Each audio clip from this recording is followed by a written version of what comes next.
because of the funds that we only had the $2.4 million, which came from fund balance. There were several things that we needed, so we tried to, spend that as wisely as we could. If we were to get the funds that we had requested for capital funds from the county commission, there would be enough money to request them all. Okay. All right. Thanks, sir. Mr. Breeden, you may help to refresh my recollection, but were there some trash compactors that we were looking at paying with food service funds?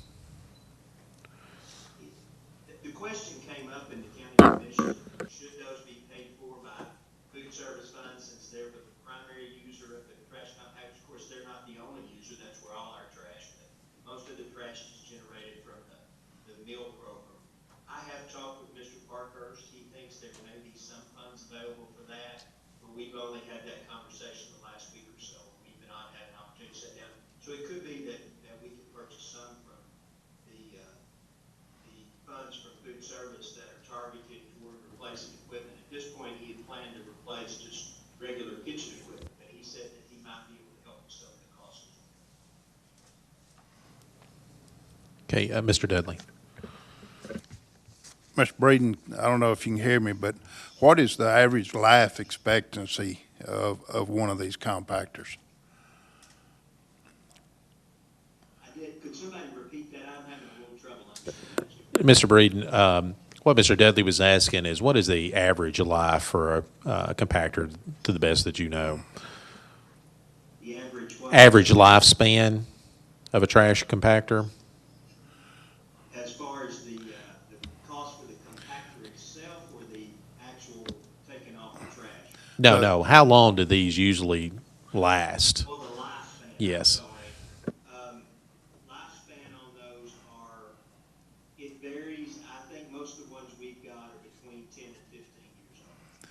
Well, the reason I ask is we, I don't know that we've purchased any the last couple of years, but prior to that, we have purchased numerous trash compactors, and so I'm wondering how come, and I've only been on the board 8 years, and then you're saying that the EMG report said we need to replace them all. I mean, a lot of those are only 4 or 5, 6 years old. So I'm wondering why. My understanding, Mr. Dudley, that some of the ones that we replaced, recently were kind of a cheaper model, and we've not gotten very good service from them. Now, can I tell you that every one of them are in bad state of repair? That they're various. And before we came back and recommended replacing all, we identified these 4 that we knew were in very bad shape.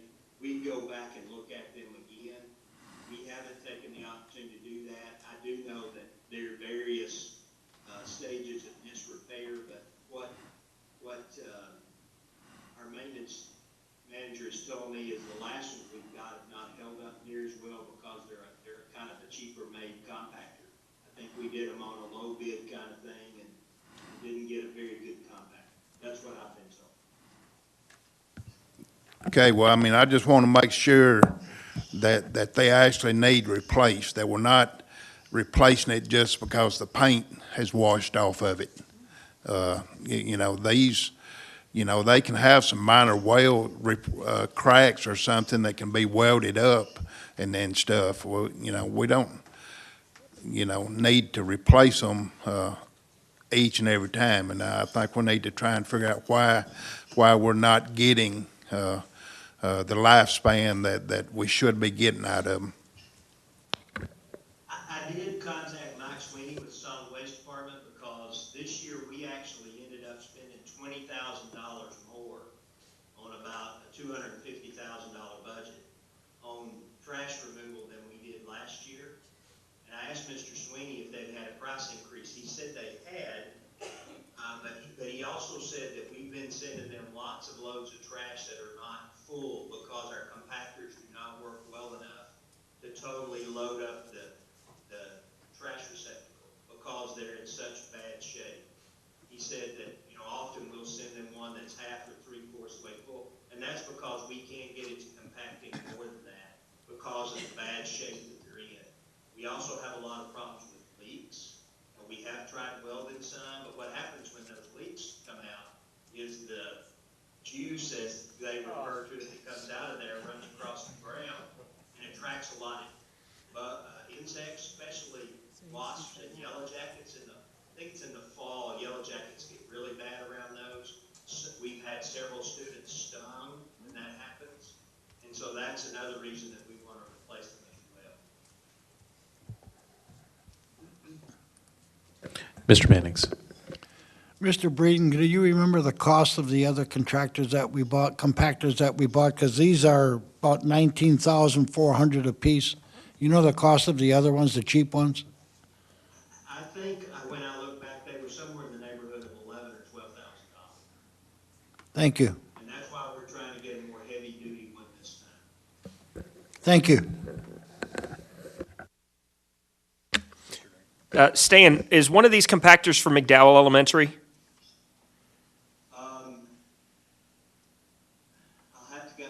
Because that one's pretty bad. I know Joseph Brown and Springfield High School were two. Okay.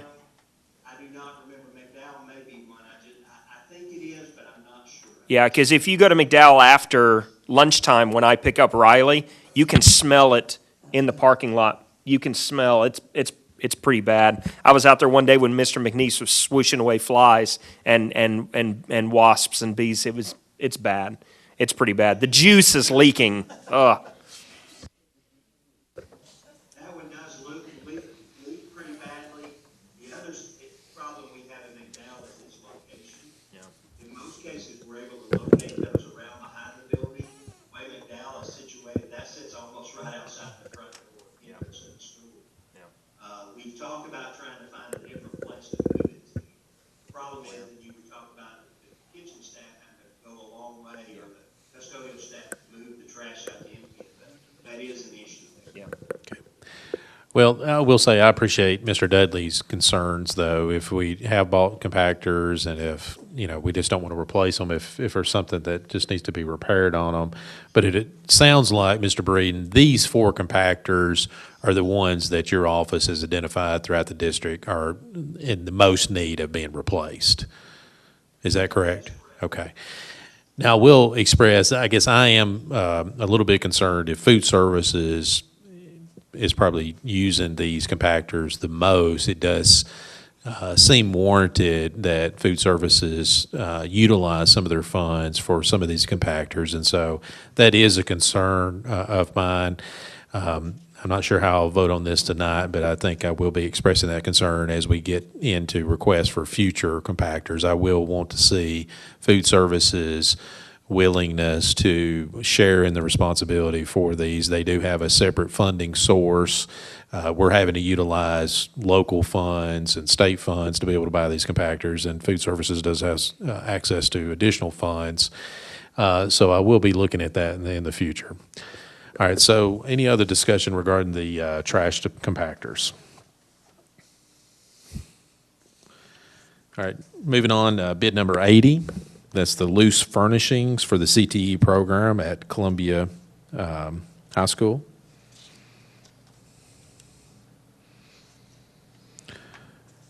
Moving on to bid number 92. That's the fire alarm upgrade.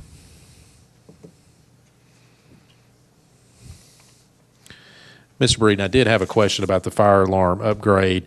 I think some of the upgrades that we had in the past for fire alarms was done by one company, and the company that came in for the low bid on these 3 schools is actually a different company.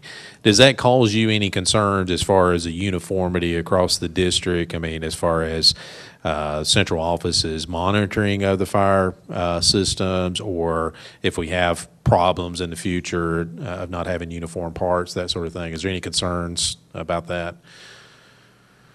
No, in our specifications, we require them to put what's called non-proprietary equipment in, and so it is equipment that can be serviced by any company.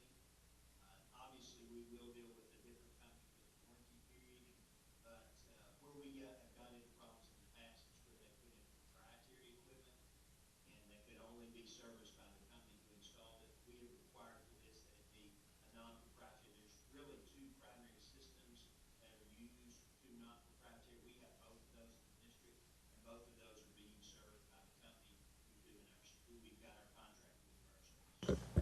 Thank you, Mr. Breeden. Any additional questions or discussion?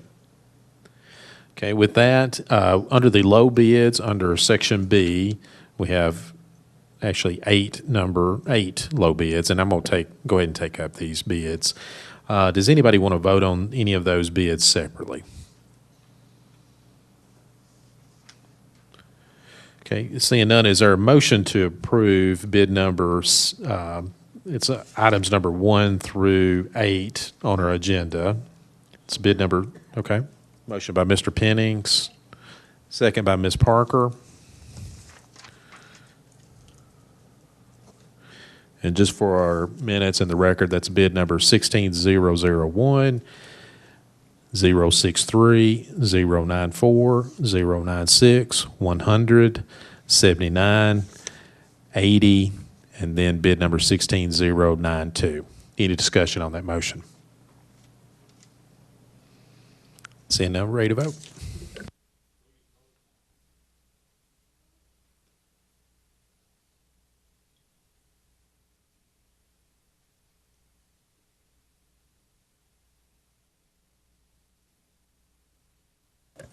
All right, that motion does pass on a vote of 8-0. Now we're ready to move on to contract renewals dealing with facilities. That's going to be attachment 17 in your board packet. We're just going to do the same process. We're going to go through the bids, see if anybody has any questions or discussion, and then we'll take up a vote. First item, we have bid number 16057. That is our contract for our ground maintenance. And I think, Mr. Board, did your committee discuss this in some respect, our ground maintenance? I was thinking that came up for discussion. Stan may have a better answer. I remember discussing it. I'm not sure if this was approved or not. This is the contract that was approved by the Facilities Committee and presented to the board back in March, but we were only able to open the PO through the end of the fiscal year, so we just got to open a new PO as we begin a new fiscal year, but it's exactly the same as what was approved previously. Okay, so this contract would be for the 16-17 school year then? Yes, sir, that's Because I recall now, we ended up in the situation where our existing contractor wasn't able to fulfill their time period, and so we had to have a temporary time period. All right, so is there any questions or discussion regarding bid number 57? Moving on to bid number 13-007, that's our termite and pest control contract. Moving on to bid number 15066, that's our custodial services contract with GCA.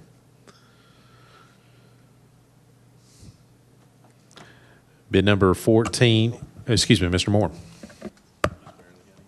Sorry about that. I know it's on this one. I'd just like us to, as we get to this next year, to have some time to discuss this. I know this is kind of a last minute thing. I think there may be some further discussion. We're going to talk about that as we move to it. I believe, if I'm not mistaken, this is a 2-year or was a 2-year agreement we originally entered into, and this would be the second year of that. But I definitely would like some additional time before it actually comes up to really look at what our options are. Mr. Breeden, could your office add this to some sort of maybe a contract renewal calendar or something that would give us just kind of a reminder, maybe about, what do you think, Mr. Moore, 3 months before the contract end date? Yes, sir, we can do that. As a matter of fact, as you know, we discussed their contract. We did have them come and make a presentation to you last month at the Zoning Facilities Committee, and to give you an opportunity to talk about that then. But we can certainly, and originally we had tried to get this on the agenda back 2 or 3 months ago, and we've had so many things. I think we put it off a couple of months until last month for their presentation, but we can put it on the agenda to bring to you, and probably a good time frame next year would be like the February, March time frame. Give us plenty of time if you decide you want to go another direction. I appreciate that, Mr. Breeden, because I too would like to have enough time to, where we decide to make a change, to research what our options are and look at, so we would definitely need to have enough time to shift gears if we wanted to. So, and I guess Facilities Committee, whoever's in charge of that next year, we can make sure we're taking care of that. Thank you. And I would suggest that, Mr. Breeden, this may not be limited to your office, maybe district-wide. It would be nice if we had some sort of a calendar system set up where these large contracts, we've got some sort of reminder about 3 months before the end date of every large contract. I'm not talking about every single contract, but the large ones, to give the board members an opportunity that reminder gets it in front of us on the agenda for renewal well in advance of the termination time. That way, if there are concerns by board members, we can explore other options, and we're not waiting to the last minute, because I know that's been a concern expressed by board members at past meetings of, and sometimes it just happens, but if we get these things at the last minute, we kind of feel like we're under the gun and that we have to renew. We don't really have time to explore other options. So again, I would just make that suggestion to you, Mr. Breed, and also to the director to maybe come up with some sort of calendaring system to keep us all on our toes, because I'm for one, I can't keep up with dates unless I put it on a calendar or something to remind me. So. Next bid, we have the 14058. That's the HVAC filter replacement.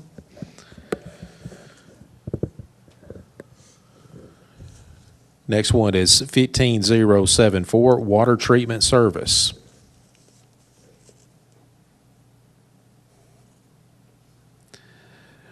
Next, bid number Mr. Dudley. Next one.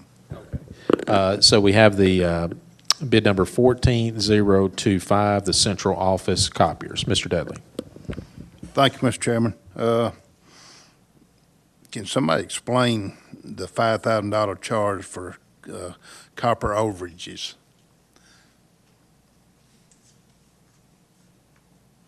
I'm sorry, I didn't hear the question. Mr. Dudley, I'm not positive about this, but I'm going to guess that this cost this year has come from all the copies we had to make in doing RTI screenings for the schools. We copied that at the central office. It was large amounts of paper for each one of those test administrations. Okay, Ms. Miller, it looks like these charges it says copier lease for the 16-17 school year. For the upcoming year? I'm sorry, I'm not looking at that document. So you're asking why the copy lease is going up $5,000? Well, it just says copier overages $5,000. So I mean, are we planning on using it more than what the lease allows? And what I'm saying, why don't we negotiate an arrangement where we're allowed more copies rather than paying overage? Amanda said they put that in there just in case we had overages, so. You were allowed so many copies, and then if you do have an overage, that's what that. So I don't know if that's an automatic charge at the end of the year. I don't really deal with this. I know they did. It's a monthly charge. They look at your numbers every month, and if you're over, they're going to charge. Surely we're not paying $5,000 a month. Now, that would be For the whole year. Well, the company will charge you monthly. well, what I'm saying, why don't we negotiate a lease that allows us to have more copies, or add an additional copier? I mean, I just don't understand the makeup of this contract and everything. I'm sorry, sir. I know they discussed it today, but I was not a part of that conversation, Yeah. so I can't give you any specific information. Yeah, I think Mr. Dudley actually really raises a good question, because, I mean, what we're looking at, this requisition form, is for the lease for the 16-17 school year, and then there's this $5,000 charge for copier overages. And so, I mean, I guess the natural question is, how could we be having overages when we haven't even started the 16-17 school year yet? Mr. Breeden, And why would we be paying for overages before they've even happened? I know Jerry discussed that today with the copy machine man, but I don't know any of the details of that conversation. Do you, Mr. Breeden?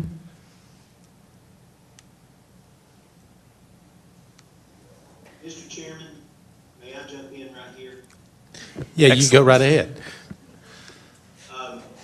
And I apologize, I don't have that copier lease. Typically on copier leases, and I'm not sure if it's this one or not, but they'll set a set number of copies and the lease price will include a service contract to service maybe 10,000 copies a month at a penny and a half or a penny per copy.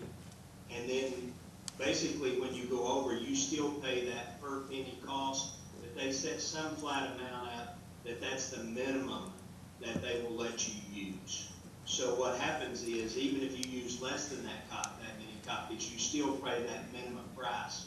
But if you go over that amount, you pay the amount per copy, but it's the same number of cents per copy that you figured to get that minimum price. So what happens is it's to your advantage to keep that minimum as low as possible, because if you go under it, then you don't get any savings. So typically, that's the way you'll do a copier lease, is to do it that way, and to budget some for the overages. It's cheaper than trying to negotiate that to a much larger amount. Then if you come in under that, you may still end up having to pay for that number of copies each month, and that's probably why we're doing it this way. Does that make sense to everyone? Mr. Dudley. Mr. Moore, I think you've got your light on. Having done quite a few copier leases, I understand the logic here, but if we're budgeting for a 50% of our annual fee as an overage already, we would adjust our annual fee. That's just kind of, if we know how many copies we're using. I understand the logic of having overages. Usually it's going to be in the 10 to 15% range for a standard contract, but when we're budgeting for it on the front end, we should go ahead and adjust the contract. Again, I hate to be picking over $5,000 here, but this doesn't make sense from a contract standpoint, to me. Mr. Dudley.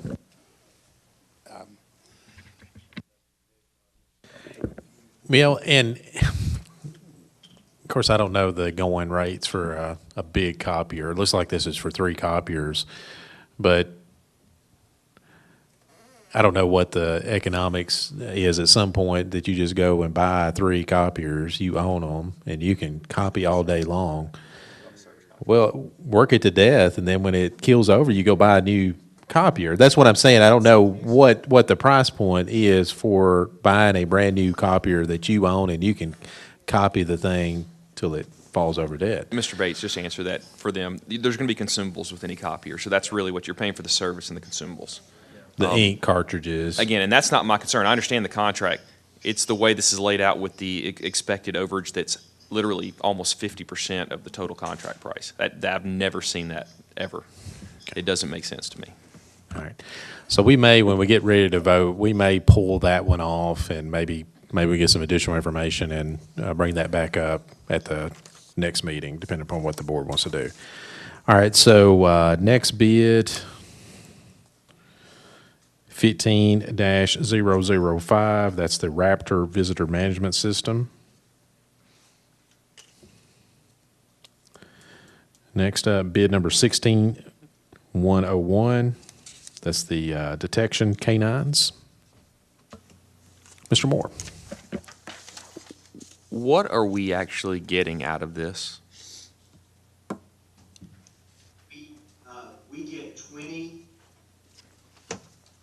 full day visits, and so what it is, it's 20 times a year, they come and make random visits to our middle schools, high schools, and unit schools. And they take the detection dog through the school. The dog is able to detect any type of drugs, firearms, drugs, legal or illegal, firearms, obviously any kind of gunpowder, those kind of situations. And the dog actually is walked through the school. The dog never, goes to people, but they do things like lockers, they do the parking lot for automobiles, but it is a deterrent for the students to know that dog is coming to the school on a random basis. And there are times that the dog has hit upon things, and those are dealt with by the administrators and the SROs if that is appropriate. But this is put in place as a deterrent method. Okay. What this is 20 days a year for these random visits. I appreciate that. I just wanted to clarify whether, A, was this being used as a deterrent? You've answered that. And B, if we had actually had tangible results, and it sounds like yes to both of those. So I appreciate that. Let me ask, we do have an SRO at every school. Does the sheriff's office, do they ever help us with these types of services to have a canine come into the school, or is that just not allowed by the sheriff's department, or what? Do you know, Mr. Breeden? I'm sorry, I lost a little bit of my network. It looks like you've got somebody else going to come pitch hit for you. Good evening. We used the sheriff's department several times this year when we had emergency situations. The two dogs that work for the service that we use, one is in Lawrenceburg, one actually comes out of Maryville. They are not always readily available if a principal calls and says, we've got a situation, we need to search right now. In those cases, the sheriff's department does come and do searches with us. The sheriff's department used to do probably 3 to 4 searches a year with their dogs in our buildings. Since we went to this contract, they no longer do that. But they are available when we ask them and when we come. I think the sheriff's department only has 1 dog right now.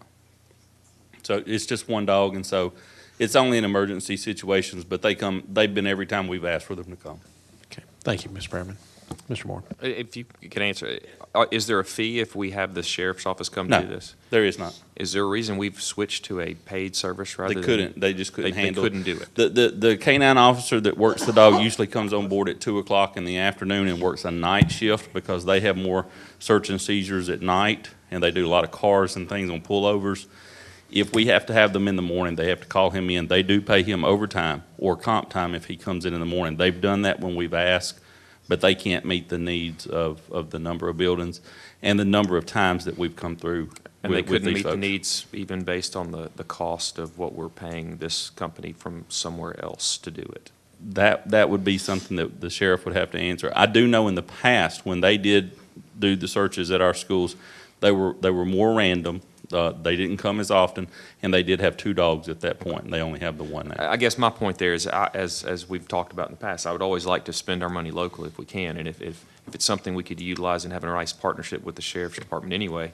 I mean, again, we've got $10,000 allotted to this already, and if we could spend it with the Murray County Sheriff's Department, I would much rather spend it there. And I think that they told us the price of training the dog, just the training of the dog, was somewhere around $25,000 to $30,000, so it may not be feasible for the sheriff's department to get in that business. We could address that with them if need be. I'd like it explored. We can do that. Mr. Beaver. Okay, I've talked with Chief Deputy about this here, you know, and like Mr. Perriman said, they only have 1 dog. Before they had 2, and them trying to support us, it's a whole lot more on their plate than just 1 dog can handle. And like he said, it's very expensive to train one of these dogs. And so it would be cheaper to go to an outside source like we're doing. And we're working with this company next year. We're going to do some more half-day searches rather than a full day. Because I will tell you, as a principal, I always got a text that told me where the dog was prior. The principals don't know when the dog's coming, but we could always follow the dog through town, because I would get a text that the dog was in Mount Pleasant, and the next text was that it was in Whitthorne. So I could start kind of anticipating the dog that's going back to Maryville may come out Bear Creek Pike and see me before we're done. So we're going to do some half days that are a little bit more random. The other thing is, the longer the dog works, the tireder he gets, and so we're going to do that. One thing that we have done, though, we have had success on students, mainly parking lots, believe it or not, high school parking lots, not just with students. They will tell you if you suspect an employee of having something on their person or in their car, they will gladly run your faculty parking lot as well. Mr. Dudley. Thank you, Mr. Chairman. On days that we have bomb threats or reported activity, does this company respond then when I know this past year, we've had numerous occasions Yeah. where we've had some issues. The bomb dogs are different dogs. These dogs are doing firearms and drugs mainly. The dogs that come for bombs are mainly just bomb dogs. That's coordinated through Homeland Security. When you call, if you have a situation where you feel like you need a dog, then what you do is you contact the Sheriff's Department, they contact Homeland Security. And I think there are only certain dogs in the state that are allowed to work an active bomb scene or a scene where there's suspected to be a bomb. Okay, This company, no, sir, to answer the question, they wouldn't respond to that. But we have had some where it wasn't necessarily a bomb, it was a potential for gun and knife violence. Whole lot of shotgun shells, especially during dove season. I've been at DHA and been here when, somebody showed up, well, why did you have 200 shotgun shells in your truck? Well, we went hunting yesterday. But it's one of those things where, kids hear the dog hit the truck, that was in there, that kind of stuff starts not making its way back onto our property type thing. So, but yes, we have had situations where it's responded to active gunpowder type situations. Okay, thank you. All right, next one is bid number 16102, the school dude renewal. All right, with that, we're going to go under item 9, all of those bids, we're going to take that up for a vote. But does anybody want to remove any of those bids to vote on separately? Mr. Moore. Can we pull 14-025 copiers? Okay. Mr. Dudley? That was the same request. Okay. Any additional removals? All right, with that, well, I did have one other question on the Raptor visitor system. Let's see.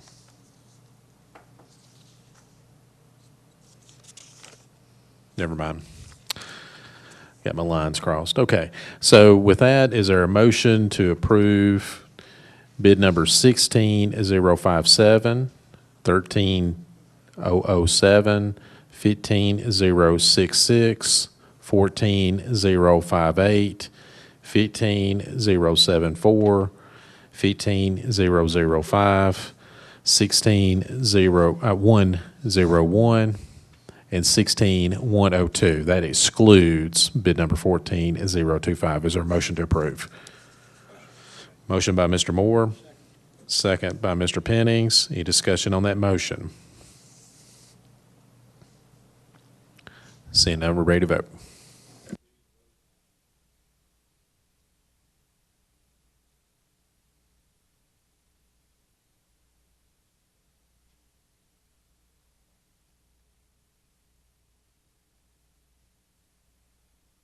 All right, that motion does pass on a vote of 8-0.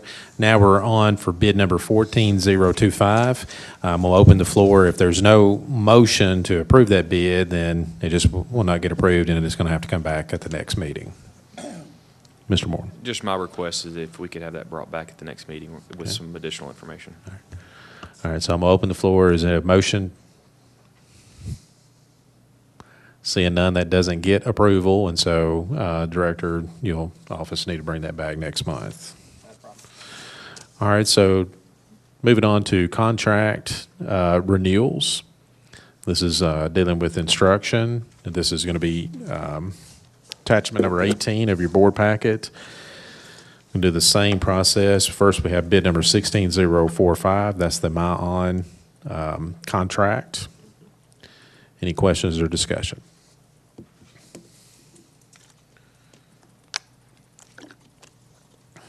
All right, next is bid number 16049. That's the Interactive Achievement contract. And next is bid number 16067. That's Dreambox Math. Ms. Miller, I guess just to reiterate our discussion before, in the future, as these programs have more of a track record, we'll start getting scorecards to be able to review how effective those particular programs are. Yes, sir. Interactive achievement will be used for formative assessment throughout the school year, but it will definitely play into your KEYS performance in KEYS 1 through 4 and how your students are performing. Don't know that there will be so much scorecard tracked from that, except for the fourth grade placement assessment is used with interactive achievement. And this fall, the board members are going to be receiving training on IO, our digital scorecarding system, so that you know how to go in and look at it yourself. Good, We won't good. have to bring it. But based upon the data that we do have thus far, Ms. Miller, I guess maybe you've had access to some of the data and the director's seen access. Have you all seen evidence that these programs are being effective? Absolutely. The Dreambox program, which is the math program, it's K-8 math program, it was piloted in 5 schools, 3 elementary, 2 middle school. Huge usage, huge growth. Parents of students who were using the program said there's kids would say, please don't read to me tonight, let me play my Dreambox. So the kids love it, they get in there, they use it. Some of our kids we saw, they'd use 200 hours on this program in, again, 9 weeks. So very much so a well-used program, very easy to give you data and usage information from that program. Well, It too is one of the #1 programs in the nation for math. Well, and that's great to hear, because I know that everybody is very cost conscious in this time of budget, but it is good to know that the money that we are utilizing appears, based upon the data we're seeing thus far, is making a real impact on the children, that they're improving with these skills. And so that's what we're all hoping to see happen. Mr. Dudley. Once again, Director, these are measurable items that we'll be able to get the results to actually verify everything, correct? Yes. Because, I mean, it exceeds $350,000 worth of software and services, so I just, want to be sure that we can prove that we're getting our money's worth.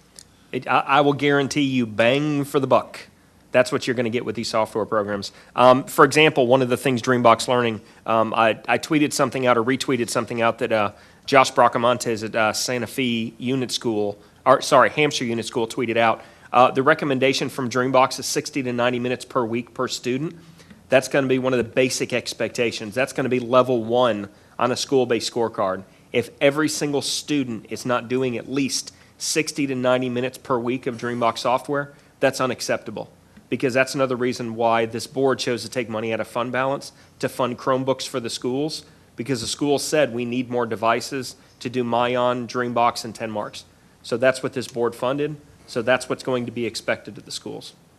And it You're is welcome. very easy to track that time usage on those programs. So, and actually, I met with the Dreambox representative today, and I can tell you that the cost on that one is going to come down to $119,975. Big savings there. That's my job. We say 5,000. Can we put that in the copiers and go ahead and pass that one through? Sorry. Mr. Moore. I'm just going to make a motion to approve all 3 bid items under number 10 on the agenda. All right, so we have a motion. Is there a second? Second by Mr. Pennings. Any discussion on the motion? Dr. Perkins, I do have a question. This is saying that these are being approved with 1617 funds. Now, is this coming out of general purpose funds? Yes. So technically, we don't have a budget that's approved for 1617 yet. So this would be subject to future approval by the county commission of our GP budget, correct? Correct. All right. We wanted to be proactive so that when school started and the budget was approved, we had the purchase orders in place to be able to move forward and get this actually into the hands of our students. Okay. But again, we don't really have a budget that we can actually Right. pay any checks out of. Right. So, Mr. Moore, do you mind having that clarification with your motion that this is subject to approval of our budget? I am okay with that understanding. Okay, thank you. All right, with that, is any other discussion? Pass the baton. Yeah, we got a second by Mr. Pennings. Is that okay with you? All right. All right, so we have a motion and a second. Any other discussion? Seeing none, ready to vote.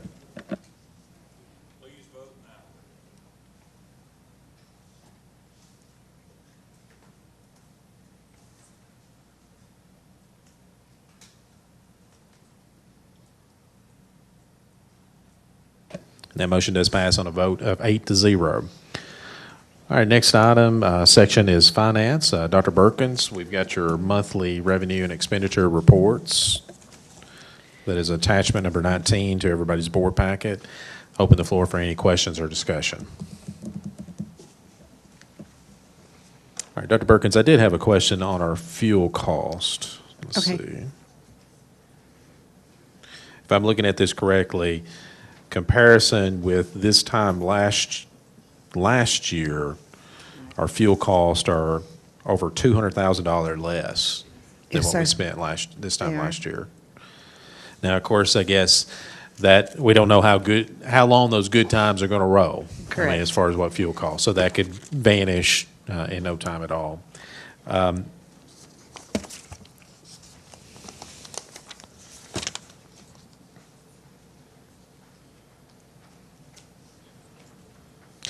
Okay, any other questions or discussion? All right, with that, we're ready to move on to the budget amendments.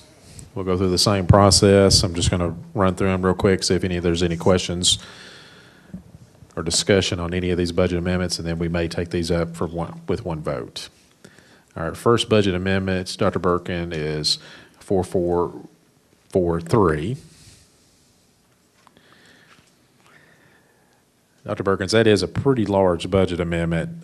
Can you give us a little bit of explanation of what this is? When we did the journal entry for the 2.5 million from the fund balance, these vehicles were charged out to transportation, and they should have been in maintenance, so it's just a move. We're just moving it from the transportation budget to the maintenance budget. All right, so was it just an issue with just keying in the wrong number or something when we put that funding there, or how did that work? It was my misunderstanding of I thought all vehicles would be in transportation vehicles, and then Stan came to me and said, no, these go under maintenance. Okay, all right. Next, we have bid number 4444.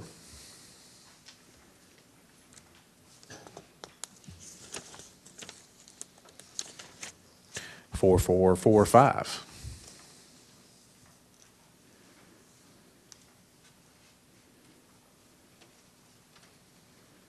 All right, Dr. Perkins, I did have a question on that. That is a large budget amendment, over 40,000. Can you give it a little bit of explanation as to why we're making an amendment there? Yes, sir. Every year, we have a maintenance person that's in our department that works repairing food service equipment. And food service pays their salary, and they refund it to us or reimburse us every year.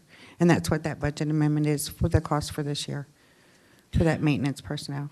So this is taking funding out of food services in order to pay for the cost of that maintenance, or is it the other way around? No, it's taking it from 143, from food service, and they're paying it to us to reimburse us for this gentleman's services. To 141. I guess when I was looking at, I see the debit going out of account number, I see the category number, but it's showing fund number 141, though. Correct. When we receive money from another fund, it has to go into a revenue account. So it goes into a revenue account first when we receive the funds, and then we have to budget it out to the account it goes to from there. Gotcha. So it's coming from the revenue account into the budget, into the maintenance budget. Okay. Next one's budget amendment 4446.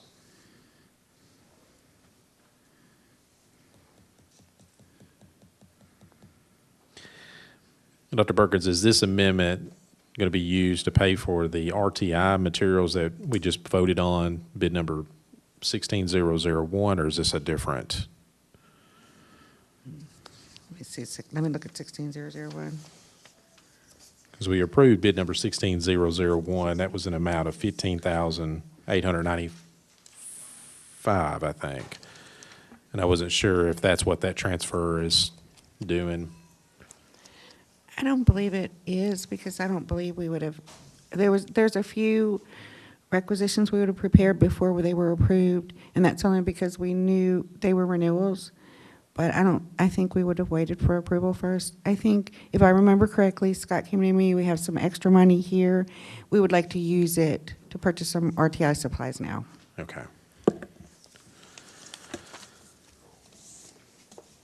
right, next one is amendment number 4447.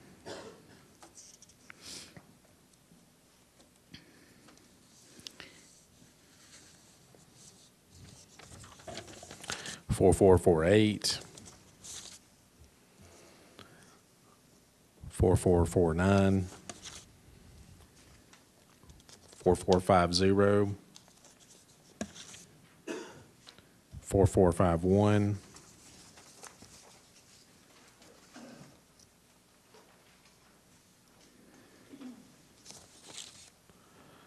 4452,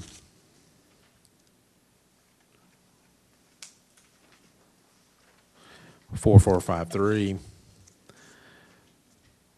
4454, and 4455. Dr. Perkins, that's a pretty large amount. We're amending budgets in amount over $700,000. Can you give me a little explanation of what's going on with that? I can. When I did the financial statements for this month's board meeting, I noticed, I wanted to make sure we got these budget amendments in time to keep our balances in line with our budget. When Scott and I went over his budget, we noticed that there was quite a lot of money there, and then we remembered that we had actually budgeted that to pay for Discovery. So we're moving the money where we need it to be for our Discovery Ed bill. Okay. 4456, 4457, 4458. Dr. Perkins, that one didn't have a description on that. Is that just a balance and? All of these were to balance everything out Balance. except for the one for the software and the one for the trucks. Everything else, we were just trying to get our budget in balance. Okay. 4459, 4460, 4461,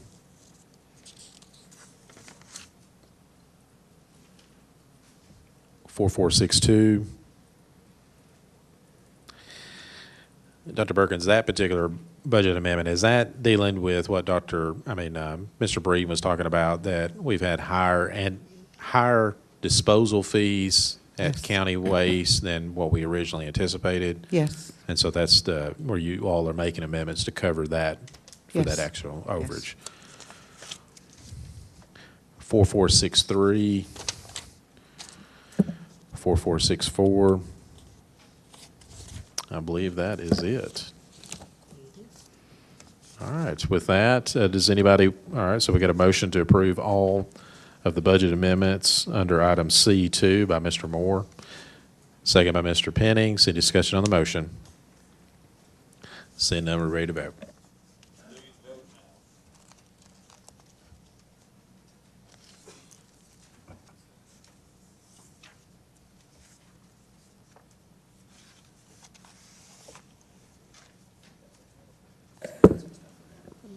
All right, Mr. Breeden, I think we're probably finished with you if you want to say, okay. Oh, wait. Okay. Okay, Mr. Beaver did have one parting question. All right. Sorry about this, Mr. Breeden. I was Colloquial School today, and I was talking with Mr. Harris, and he asked me about finding out about some lockers that he thinks it's coming out of the building at Central that been tore down. Do you know anything about what he's talking about? I'm sorry, could you, I didn't, he told you about what, I didn't hear exactly what you said Mr. Harris told you. Okay, it's the lockers that's in the building at Central High School that's being tore down at this time. Yes, there are some lockers that are left in the foreign language wing over there. We have talked about relocating those to Culleoka. We were waiting, we had quite a bit of activity when school was out, trying to get things cleared out of the part of the building that wasn't gonna be demoed. This is a part of the building that's not scheduled to be demoed until March. And so we're waiting, we're, looking at trying to move some of those lockers that are left in that wing, to relocate those to Caleoco. Mr. Harris and I are trying to set up a time to get together to measure those and make sure they're gonna fit in the area that he wants to use those. Okay, yeah, that's what we were talking about, and, you know, I was gonna, talk to Dave tonight, but since you're available, I just thought I'd ask. Mr. Breeden, I appreciate it, thank you. Okay, thank you. All right, with that, does anybody have anything else for Mr. Breeden? Not, thanks again, Mr. Breeden. Okay, thank you all. Good night. Good night.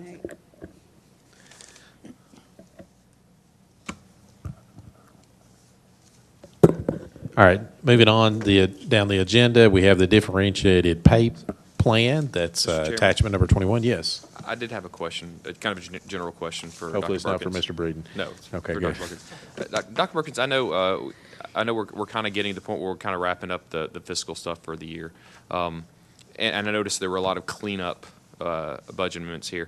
How are you feeling? I just want to kind of get a state of how you're at with this. Are you feeling like you're getting a pretty good grasp on what we have as far as our numbers and the books? It looks like things are getting, kind of cleaned up, like I said, cleaning up some of these numbers, and you seem to be finding some things that that needed to be cleaned up, and I think that's a great thing. I was just wondering your general feeling of the state of the finances from kind of your view. I think we're doing very well. We had a lot of changes. You know, you had a new director, there was just so many changes. So things were done differently. I'm actually a little surprised. I thought there might be more than that. But when we sat down and went through everything, there was just a few minor changes, really, when you look at it in total, except for that $700,000. Okay. But that's what I was wanting to know, just, coming up on close to a year, 3/4 of a year here of you being here, and I just wanted to see how you were feeling about being comfortable in your shoes in this role. So I appreciate hearing that. Thank you. Thank you. All right, so next item, we have the differentiated pay plan. That's attachment number 21. Mr. Director, are you presenting that, or, oh, okay, we got Ms. Miller. Good deal. So for this year's differentiated pay plan, we're supporting the keys, mentoring, and extended contracts for schools. The state is no longer providing us any funds for extended contracts. So if you notice over the past couple of years, this year's amounts are quite a bit more than what we've allocated for the past 3 years. Quite honestly, when the state first gave us differentiated pay money, we didn't actually believe that they would continue to give us differentiated pay money each year, so we were very conservative in using those funds. So this year, we feel like we are pretty good to go forward and allocate additional funds, but all those funds will go to the schools. The schools will have discretion in how they use those differentiated funds at their level. This district will hold some of those funds to use for district projects as well. Typically just extended contract type salaries. Okay, with that explanation, are there additional questions or discussion? And Mr. Director, this is, I guess, your recommendation to the board as far as the differentiated pay plan? Yes, sir. Good deal. Is there a motion to approve? Motion by Mr. Moore, second by Mr. Dudley. Any discussion on the motion? Seeing none, we're ready to vote.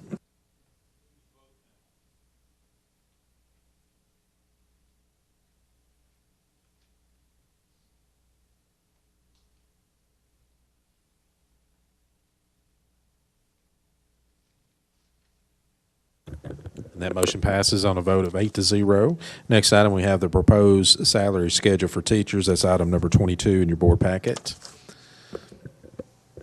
All right. Dr. Perkins, are you making that presentation? I am. Okay. The salary schedule you see before you has the additional $1,340 for in each level at each pay grade. Again, until our budget is accepted, we can only say that if the budget is accepted, this will be our new salary schedule. All right. We got a motion to approve by Mr. Moore, and that would be subject to the commission's approval. Is there a second? Second by Mr. Beaver. Any discussion on the motion? Seeing none, we're ready to vote. Please vote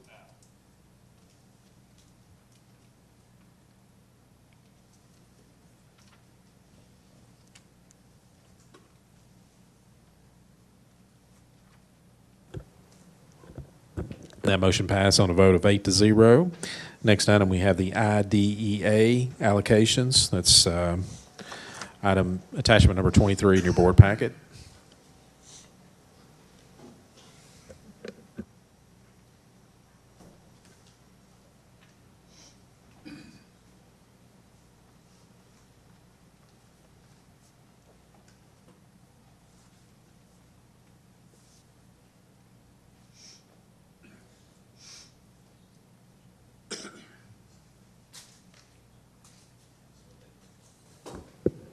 All right, so I have the IDEA allocations as item number 5 in my agenda, but Mr. Moore brought to my attention, I guess it's not on his agenda. Does everybody else see that? It is. So you all do not have it on your agenda?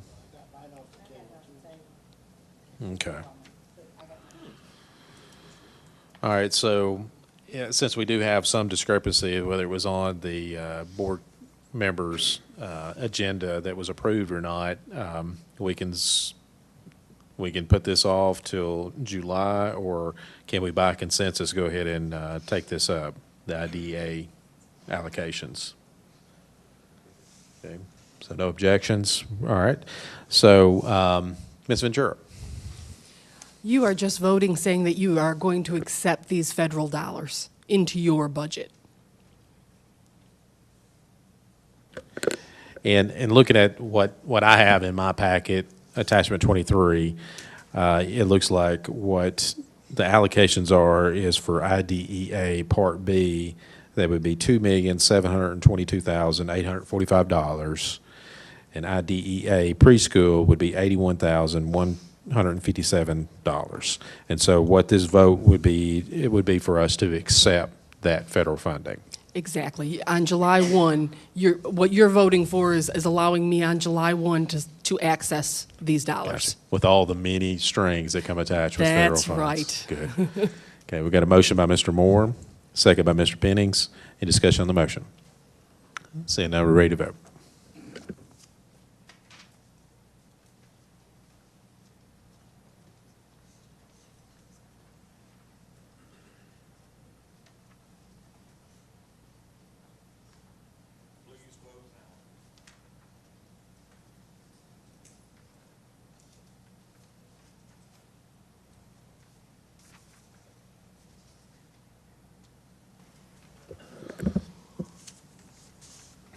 All right, that motion does pass on a vote of 8-0. Next items in your agenda, these are just, looks like FYI items, so unless any board member wants to discuss any of those items, we're ready to move on to announcements and communications. Let me first say that thank the Riverside Elementary School for the artwork and the pledge. Thank the director for sitting through his first hot seat evaluation, and also want to thank all the board members for your patience. I know we did have a whole lot to cover in this month's agenda, and so I appreciate everyone's dedication and patience with that. So with that, I'll turn it over to the director. Again, thank you, Mr. Chairman. Appreciate it. Thank you, Riverside Elementary School, for the students that came in on their summer vacation to do the pledge tonight. Thank you. I want to remind everybody, Thursday, July 14th, will be our next zoning and facilities meeting. Dr. Register will be here, and he'll be bringing some pupil enrollment experts with him, as well as Joe Edgens, the facilities expert.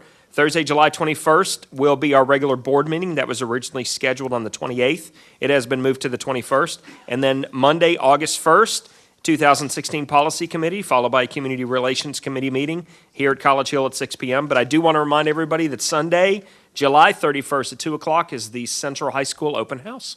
So everybody come on out. We're going to cut a ribbon, and you can walk around and just do whatever you want. Yes, Dr. Perkins. Can we remind everybody of Thursday night, our budget is going before the full commission? Tuesday. 28th, is that Tuesday? Tuesday. Yes. Tuesday. Yeah. Whoa. 6:30. That's right. The county commission. That's correct.